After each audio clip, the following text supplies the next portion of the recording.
their level of anxiety. But we were also allowed to bring them out once a year for a Halloween costume parade, where they would proceed to vomit all over the ground because they're not used to being outside. But nobody would write that in their medical records.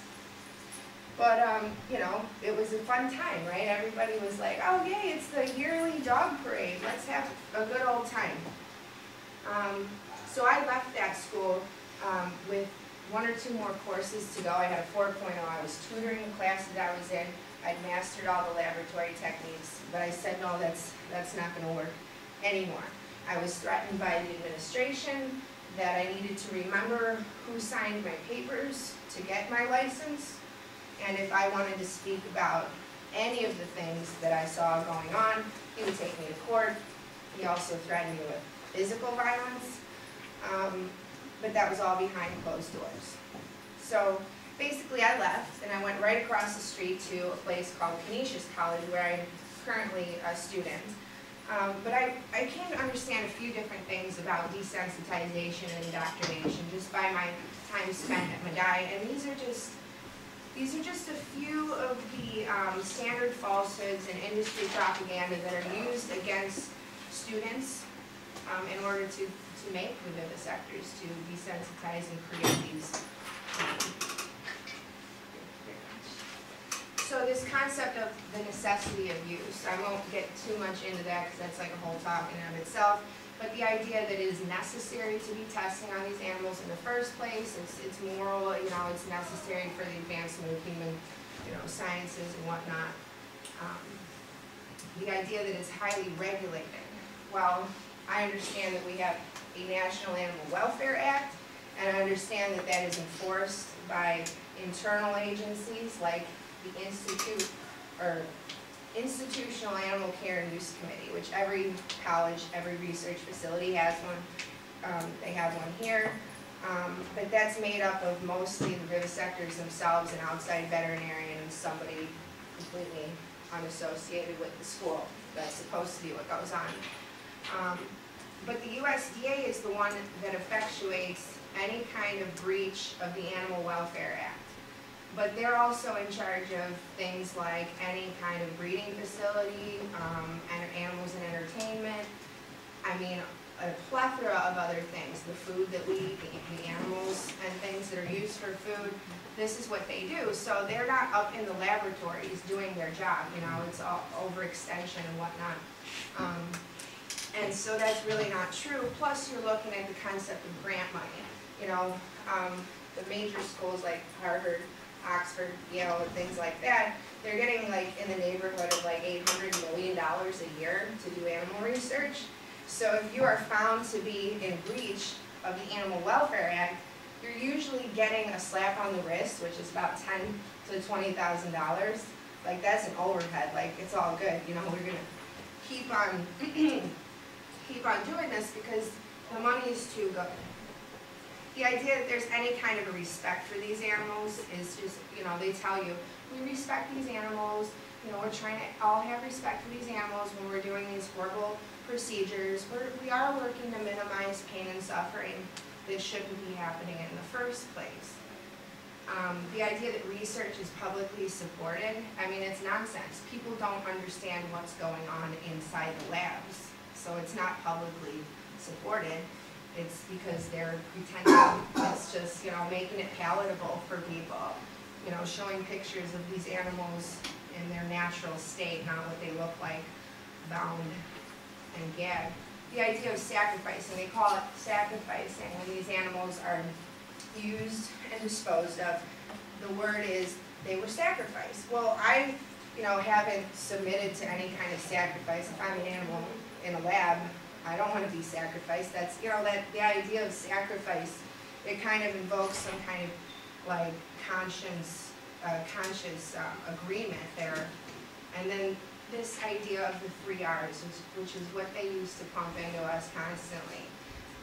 You're talking about replacement. Well, working to replace them with non-animal models, we're getting there. We're trying to reduce the numbers that are used. and we're trying to refine the actual techniques that we're using on them.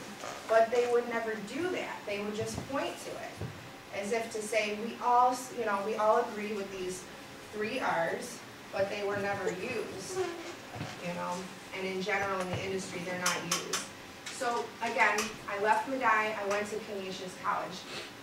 And I'm using my story because I'm using it because it's not like an autobiographical, like I'm not like an egotistical person so much as I don't know many people. Oh yeah. I don't know many people that have gone through this and said no. I know a lot of people who've gone through it and just got a career at the end. So this is why I'm going through my story personally. But basically, so I went to Canisius, they had a program, Animal Behavior, Ecology, Conservation. Oh, it was all like field research. I was so excited, like no more animal exploitation. Excellent, here I go. But then I got inside the labs, got inside the labs, and I'm immediately confronted by these posters. Oh, we're doing this again, awesome. So these are just really typical things that they'll have up in laboratories or biomedical science departments. They'll probably be on this campus as well.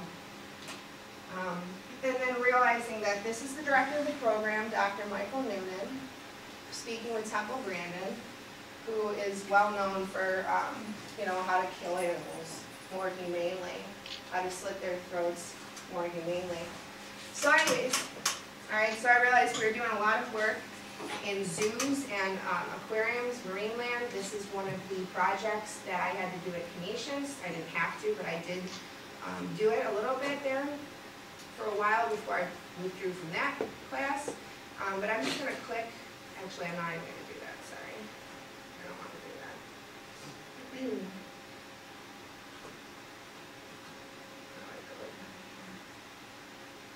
Okay, I'm just going to fly through this. But basically, there was a project that had been going on for 30 years at the campus that I'm now at. They would keep these animals in confinement for a period of 3 months. They would attack each other, literally eat each other alive. Every time it went on, there were upwards of 150 animals sacrificed, and it was redundant. There's no reason to do it other than to teach the students how to collect data. Ridiculous. We can do that by watching intersections during rush hour or something.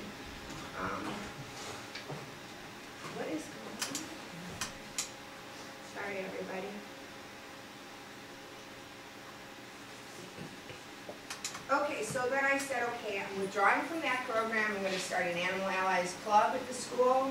I'm going to start an advocacy group in Western New York. That's what I did. And we got the word out about what was going on, about a number of different issues. But I also went back to Medaille.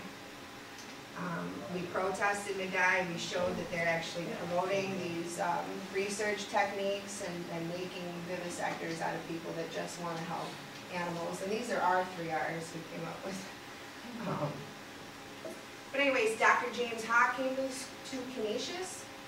All right, so he's the head of the primate breeding program. Basically, I went to protest outside because he was coming to talk to all the animal behavior students that they want to help animals. They're not supposed to be animal researchers. They want to learn how to help animals. So I'd spoken to the guy hosting the event, who was my former teacher. We had problems in the past. And I said, I'd like to have somebody else from the opposite side there. You're calling it a symposium. It only makes sense. He said, no, there will be no one else, but you can come. Feel free to partake in the question and answer. So after the protest, we went in, listened to this man talk for an hour and a half about animal rights extremists and how we're so violent. Stood up, asked a good question. This is him talking about how they're reducing the use of primates, as in fact, the last 10 years, the use of primates, the funding for it through our NIH has increased 76%. So that's, it's just all nonsense and rhetoric. But this is what's really going on inside the labs that he didn't talk about during his presentation, and this is the proof of it, to show that he was starving animals at the University of Washington, which he refused to answer my question about. So what happened was, at the end, I asked a question, I asked, you know, how can you expect us to trust